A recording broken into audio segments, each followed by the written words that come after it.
क्या दिल्ली की कनेक्टिविटी जून में खुलेगी? मतलब हरियाणा के लोग दिल्ली से कनेक्ट हो पाएंगे द्वारका एक्सप्रेसवे के ऊपर? बहुत सारे लोगों के मन में ये सवाल है क्योंकि इनॉग्रेशन की डेट आ चुकी है और अभी तक ये लोगों के मानना है कि कहीं हद तक अब दिल्ली से कनेक्टिविटी खुलने वाली है।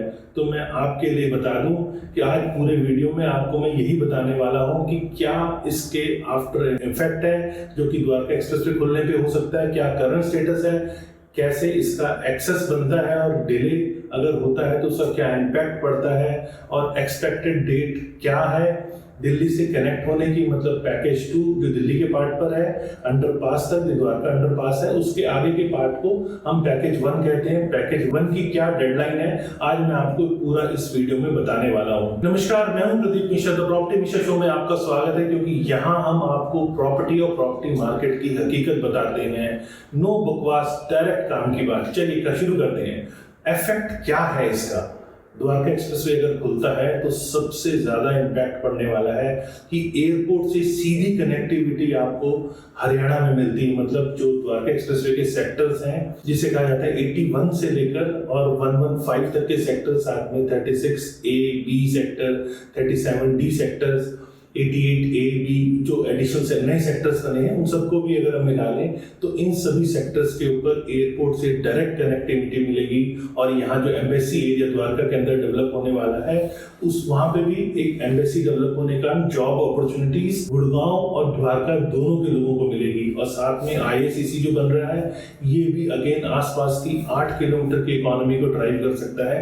तो इसकी कनेक्टिविटी गुड़गांव और द्वारका दोनों के लिए बहुत बेटर है क्योंकि इसके अंदर बहुत सारे कमर्शियल ऑप्शंस अभी होने हैं। जिसे मैं आपको कहूं तो जैसे आपने एरो सिटी 2 देखा है वैसा ही एक बहुत बड़ा पार्सल जो मैंने आपको वीडियो में बताया भी हुआ है, मैं उसका भी लिंक नीचे दे रहा हूं कि वहां कौन कौन से पार्सल्स हैं जो फ्यूचर में ऑक्शन होने वाले हैं। अगर आपका भी उसमें इंटरेस्ट है तो आप जरूर उन ऑप्शंस की डिटेल देखिए। फ्यूचर में जब ऑप्शंस होंगे मैं तब भी आपको बताऊंगा, उन ऑप्शंस में पार्टिसिपेट कीजिए। जिसकी जैसी एलिजिबिलिटी है उस हिसाब से वो पार्टिसिपेट भी कर सकते हैं। फिर UER2 से भी कनेक्टिविटी द्वारका एक्सप्रेसवे को मिल रही है। अगर दिल्ली से कनेक्टिविटी मिल जाती है तो आप इजीली, क्योंकि UER2 भी कंप्लीशन स्टेज पे है, तो आप एक तरह से आउटर रिंग रोड जो दिल्ली का है उससे आप सीधा कनेक्ट हो जाएंगे।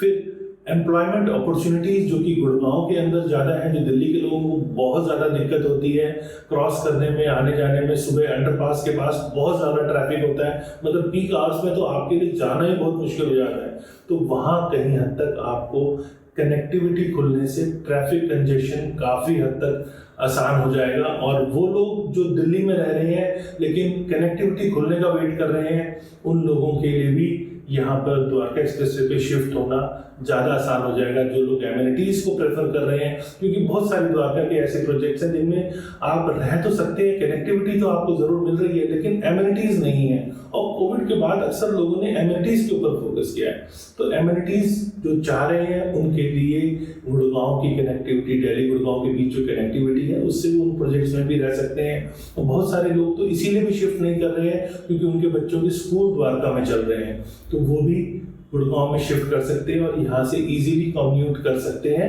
द्वारका के स्कूल्स में भी। और पब्लिक ट्रांसपोर्ट भी बहुत हद तक यहाँ खुल सकती है।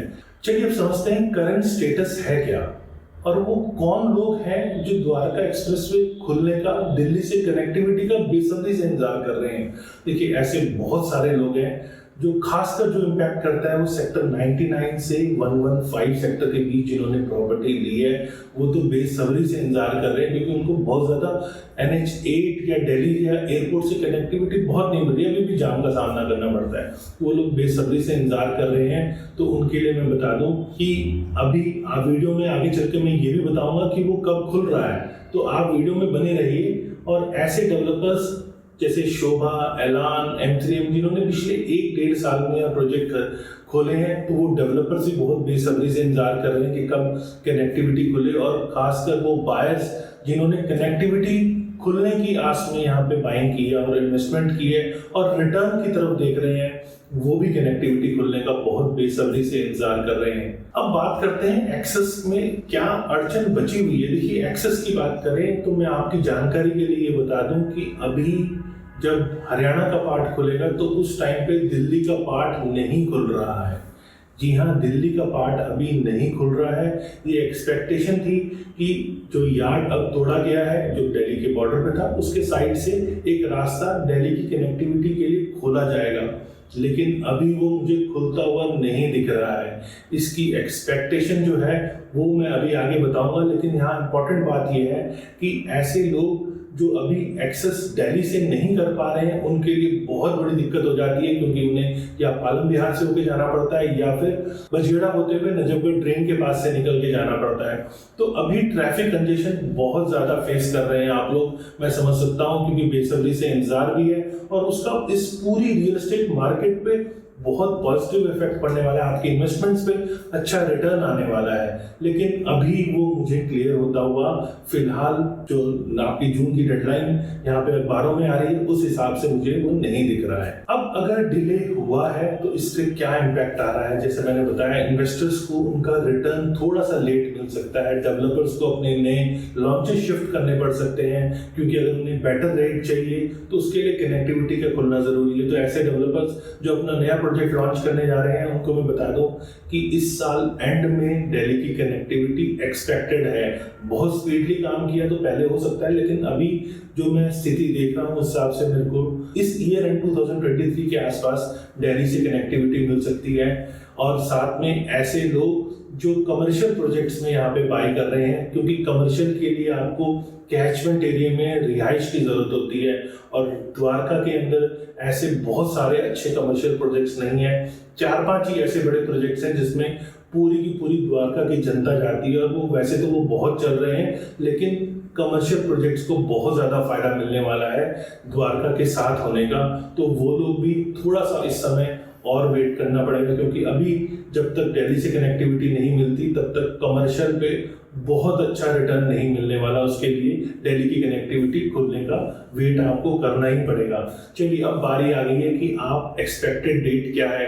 एक्सपेक्टेड डेट जैसा मैंने बताया आपको प्रोग्राम में कि इस साल एंड में पैकेज 2, लेकिन पैकेज 1 का मैंने आपको नहीं बताया था। जी हाँ, पैकेज 1 की जो डेट है वो अगले साल मार्च के आसपास पैकेज 1 खुल सकता है। मतलब पूरा फुल फ्लेज पैकेज 1 एंड 2 जो दिल्ली का पार्ट है वो इस साल नहीं अगले साल मार्च तक क्लियर होगा। पैकेज 2 जरूर दिसंबर तक क्लियर हो जाएगा, लेकिन पैकेज 1 की बात भी करें तो पूरी तरह एक्सप्रेसवे फुल फ्लेज आपका नेक्स्ट ईयर मार्च तक होगा।